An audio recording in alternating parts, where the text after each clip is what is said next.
Hello students. आज की इस वीडियो में हम क्लास 10th का वर्कशीट नंबर 3 करेंगे। असेसमेंट वर्कशीट नंबर 3 सामाजिक विज्ञान का।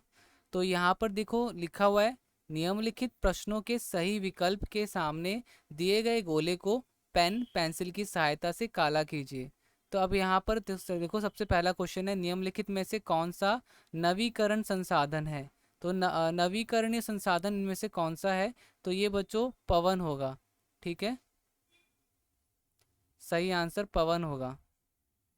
अब अगला प्रश्न देखते हैं, निम्नलिखित में से कौन सा संसाधन के क्षरण का कारण नहीं है। संसाधन के क्षरण का कारण नहीं है। तो यहाँ पर क्या होगा, आर्थिक खपत, अतार्किक खपत या अत्यधिक उपयोग या ये दोनों या इनमें से कोई भी नहीं। तो बच्चों संसाधनों के क्षरण का कारण इन दोनों में से कोई सा भी नहीं है, इनमें से कोई सा भी नहीं है। तो यहाँ पर ये होगा डी वाला ऑप्शन करेक्ट आंसर होगा, यहाँ पे डी वाला ऑप्शन। अगला देखते हैं,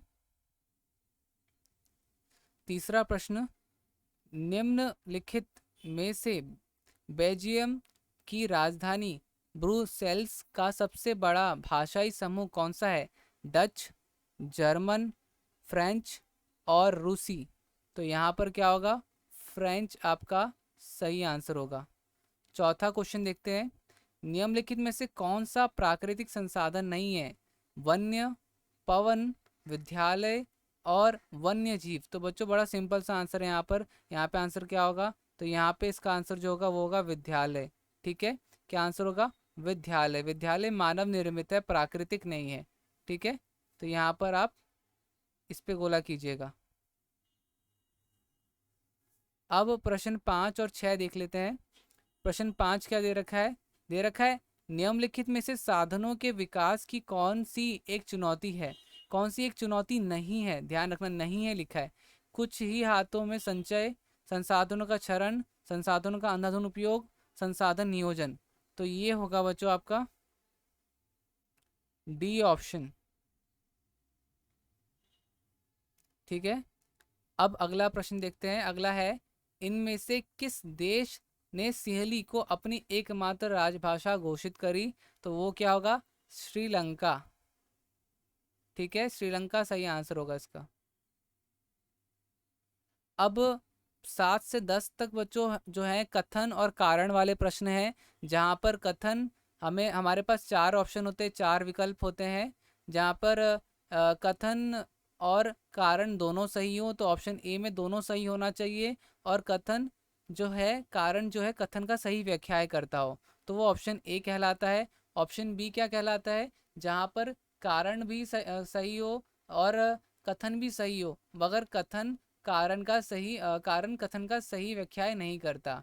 और सी है हमारा जहाँ पे कथन सही कारण गलत, और डी है हमारा कथन गलत कारण सही। तो देखते हैं, सबसे पहला प्रश्न देखते हैं हम। तो यहाँ पे लिखा हुआ है कि तनाव को समाप्त करने के लिए बेल्जियम ने सामुदायिक सरकारों की स्थापना की। तो ये बिल्कुल सही है। सामुदायिक सरकारों के पास सांस्कृतिक, शैक्षिक एवं भाषा संबंधी शक्तियाँ हैं। तो ये बिल्कुल सही है। तो यहाँ पर हमारा ए ऑप्शन होगा, करेक्ट होगा। ठीक है, ए पे आप टिक कर दीजिएगा, ए ऑप्शन करेक्ट होगा, ए पे गोला लगा दीजिएगा। आठवां है, कथन ए, सत्ता में साझेदारी राजनीतिक व्यवस्था को स्थायित्व प्रदान करती है। कारण आर, विधायिका, कार्यपालिका एवं न्यायपालिका के मध्य सत्ता की साझेदारी होती है। तो ये भी बच्चों बिल्कुल दोनों ही सही है। तो यहाँ पर ए ऑप्शन होगा। यहाँ पर कथन जो है, कारण जो है कथन की सही व्याख्याय कर रहा है और कथन बिल्कुल सही है, तो और कारण भी सही है, तो हमारा ए ऑप्शन आएगा। 9वां प्रश्न और 10वां प्रश्न हमारे स्क्रीन पर है। 9वां देखते हैं, कथन, सत पोषणीय विकास के लिए संसाधन वियोजन की आवश्यकता है। सत पोषणीय विकास, तो ये बच्चों यहाँ पर 9वां जो है सही बोला गया है। इसका कारण देख लेते हैं, कारण सही है कि नहीं। सत्य पोषणीय विकास का अर्थ होता है पर्यावरण को नुकसान पहुँचाए बिना विकास होना चाहिए और वर्तमान में किस विकास के भविष्य की पीढ़ियों की ज़रूरत से समझौता नहीं करना चाहिए। तो ये बिल्कुल सही है। हमारे प्रश्न 9 का उत्तर ये बिल्कुल सही होगा। तो 9 इस पे टिक लगा देते हैं। ठीक है, अब 10वां देख लेते हैं। 10वां क्या है, तो 10वां प्रश्न है आपका, सत्ता में साझेदारी लोकतंत्र की आत्मा है। तो अब यहाँ पर ये बात तो सच बोली, और लोकतंत्र में विभिन्न राजनीतिक समूह के मध्य सत्ता की साझेदारी होती है। तो अब यहाँ पर ये जो दोनों बातें बोली हैं बिल्कुल सही है, बट दोनों बातें एक दूसरे से अलग है, मिलती नहीं, मेल नहीं खाती। तो यहाँ पे हम बोलेंगे कि दोनों ही सही है, मगर कारण ए का सही व्याख्या ही नहीं करता, कथन की सही व्याख्या ही नहीं करता। तो इस तरीके से हमारे सारे प्रश्न हो गए। ठीक है, आप इन सब सारे प्रश्न को लिख लीजिएगा। ठीक है बच्चों, तो वीडियो को लाइक ज़रूर कीजिएगा। अगर आप नए हो चैनल पे, चैनल को सब्सक्राइब ज़रूर कीजिएगा, बेल आइकन को प्रेस करिएगा। ठीक है, मिलते हैं अगली वीडियो में, तब तक के लिए bye bye and take care.